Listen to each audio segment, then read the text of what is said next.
Fermez les yeux et imaginez des chevaux blancs, puissants, la crinière au vent. L'image classique de la Camargue. Exactement.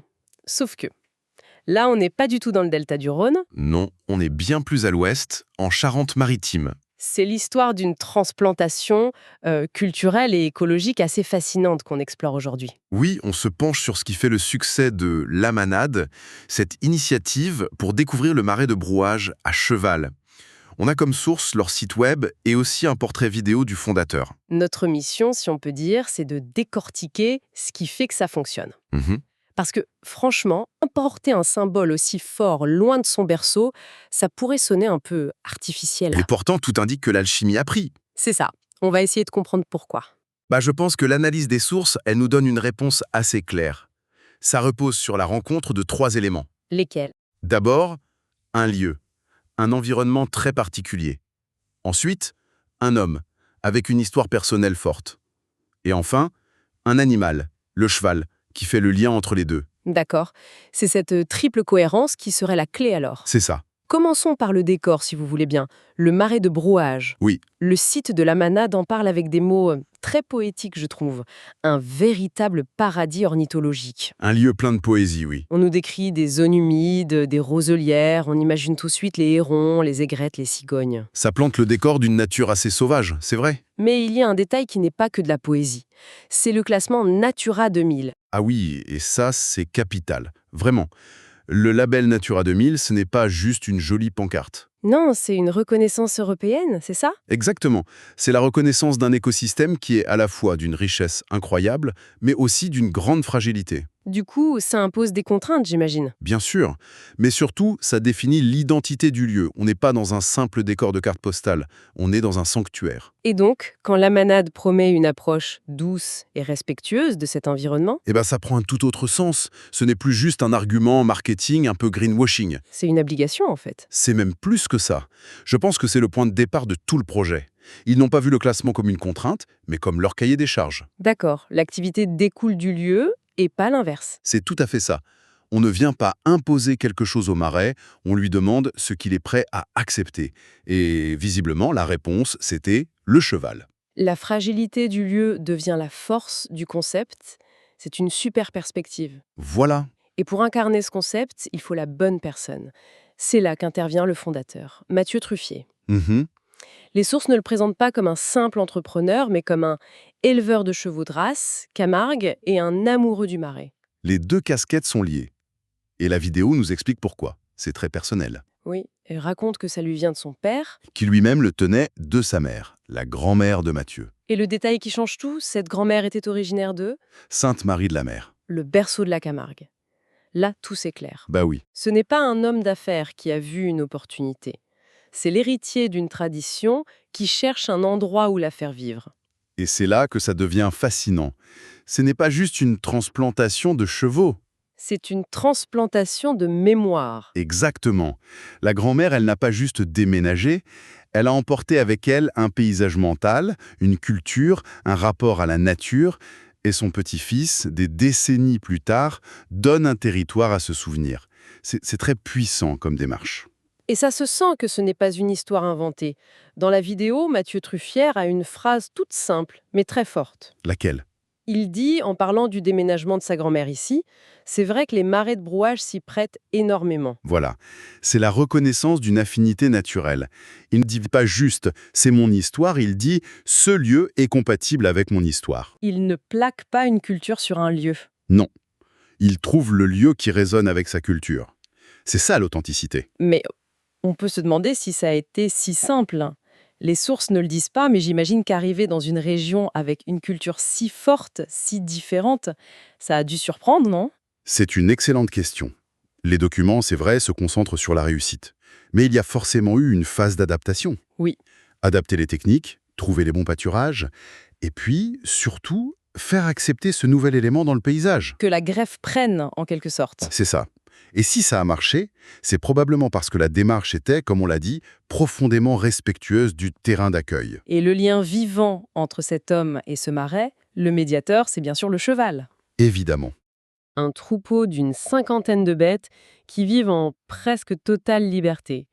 Qu'est-ce que ça veut dire au juste presque en liberté dans un site Natura 2000? Ça veut dire qu'ils font partie de l'écosystème. Ils ne sont pas dans des box 23 heures sur 24. D'accord. Ils vivent en troupeau, ils se déplacent et ils participent même à l'entretien du marais en broutant. C'est une méthode de gestion écologique en fait. Ce qui est rassurant pour les visiteurs, c'est que cette liberté ne les rend pas sauvages pour autant. Ah non, au contraire. Les sources insistent là-dessus. Un tempérament assez stable, des chevaux bien préparés et sans surprise. Il y a un témoignage dans la vidéo qui dit qu'on peut vite avoir confiance en eux. Et cette confiance, c'est la clé de tout. Le but, ce n'est pas de faire un exploit sportif. Non, c'est de s'immerger dans le paysage. C'est ça. Si on a peur de son cheval, on ne voit rien, on ne ressent rien. Le cheval doit presque se faire oublier. Il devient le véhicule de la contemplation.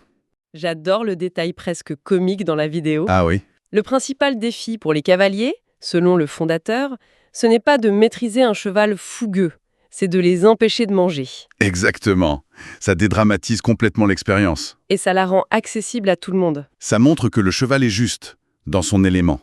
Et cette tranquillité, elle impose un rythme, le rythme lent du marais. C'est une initiation au slow tourisme dans sa forme la plus pure. Et au-delà du caractère des chevaux, il y a un autre détail qui ancre l'expérience dans l'authenticité. C'est l'équipement. La selle. Oui.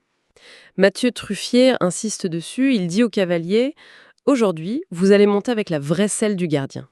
Pourquoi c'est si important ? Parce que c'est un marqueur culturel hyper fort. La selle, c'est l'interface entre la personne et le cheval. Changer la selle, c'est changer l'expérience. Totalement. La selle gardienne, elle impose une posture trotter assis, les jambes assez longues, la main basse à droite. Ce ne sont pas que des instructions techniques. C'est une initiation à un savoir-faire. C'est un héritage. On ne se contente pas de monter un cheval Camargue, on apprend à le monter comme un gardien. Ça change tout. L'expérience devient une transmission. Précisément. Chaque détail renforce ce sentiment de vivre quelque chose d'authentique, pas une attraction touristique standard. On ne consomme pas une balade, on est initié à une culture. Ce qui nous amène au résultat final. Qu'est-ce que les gens en retirent ? Alors, d'après les témoignages, Ils sont unanimes. Ils parlent de découvrir un environnement naturel exceptionnel d'une façon nouvelle. J'aime beaucoup la remarque d'une visiteuse qui connaît bien le coin. ah oui, je vois laquelle. Elle dit « On les connaît déjà, nous, ces marais. Mais le fait de le voir à cheval, ça diffère de d'habitude. L'idée de redécouvrir un lieu familier. » C'est le pouvoir du changement de perspective. D'abord, on est plus haut. On voit au-dessus des roseaux. C'est vrai. Ensuite, on se déplace au rythme de l'animal, donc en silence. On peut approcher la faune sans l'effrayer. Les oiseaux ne voient pas le cheval comme une menace. Il agit comme un camouflage, en quelque sorte. C'est une belle image, oui. Le cheval comme un passeport pour entrer dans l'intimité du marais. Mais soyons critiques une seconde. L'argument de voir les choses autrement, c'est un peu la promesse de n'importe quelle activité touristique, non ? C'est une objection pertinente. Comment savoir si c'est pas juste du marketing ? Je pense que la différence ici, elle réside dans la médiation. L'expérience ne repose pas sur la technologie ou sur un guide qui vous explique tout. Elle repose sur la connexion à un être vivant. Voilà. Un témoignage parle de cette double connexion, le contact avec l'animal et en même temps l'immersion dans la nature à l'état sauvage. C'est cette triangulation entre la personne, le cheval et le paysage qui est unique. Ce n'est pas juste un point de vue, c'est une expérience sensorielle complète. Et émotionnelle. En reliant tous ces points, on comprend mieux pourquoi le discours sur l'écotourisme sonne si juste ici.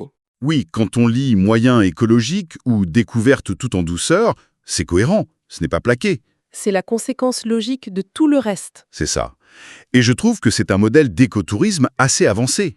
Souvent, l'écotourisme se contente de minimiser l'impact négatif. On utilise des véhicules électriques, on recycle. Ce qui est très bien, mais ici, on a l'impression d'être une étape au-dessus. Le projet ne se contente pas de ne pas abîmer le lieu. Il le révèle. Il l'enrichit, oui. Le cheval Camargue devient une nouvelle clé de lecture du paysage charentais. Il en fait partie, n'est pas juste un visiteur. C'est ça, la différence. La philosophie de l'offre, c'est une incarnation du lieu lui-même. C'est calme, poétique, doux, c'est adopter le langage du marais. Bon, si on essaye de synthétiser tout ça, on a une sorte d'alchimie, en fait. Oui, Entre un héritage familial, la culture Camargue, qui apporte l'âme, l'authenticité, un écosystème d'accueil, le marais brouage, qui offre le cadre et le sens écologique. et une philosophie de découverte lente, incarnée par le cheval, qui lie les deux. C'est la synthèse parfaite. Et le mot qui cimente tout, c'est celui de leur site web « Partageons ». Partageons ensemble notre histoire, notre passion. Le verbe partager est au cœur de tout. Ça montre bien qu'on n'est pas dans une simple transaction commerciale. L'invitation, c'est venez entrer dans notre univers. Une histoire personnelle qui est devenue celle d'un lieu, une greffe réussie. C'est exactement ça. Les sources nous montrent un exemple fascinant de ce qu'on pourrait appeler une acclimatation culturelle. J'aime bien le terme. Un fragment de la Camargue qui a été replanté dans une nouvelle terre. Et non seulement la greffe a pris, mais elle a produit quelque chose de nouveau, d'hybride. Qui enrichit les deux côtés. Tout à fait. Et ça soulève une question pour aller plus loin, je trouve. Cet exemple nous montre qu'une tradition n'est pas figée dans son territoire. Non, elle peut voyager, se réinventer. Alors on peut se demander quels autres écosystèmes, qu'ils soient culturels comme ici, ou même des savoir-faire artisanaux, des concepts professionnels, Ou des modes de vie personnels. sont aujourd'hui comme en attente d'une transplantation. Quelles sont ces idées ou ces passions qui, si on les sortait de leur contexte habituel, pourraient s'épanouir de manière complètement inattendue dans un nouveau lieu et y créer une valeur entièrement nouvelle?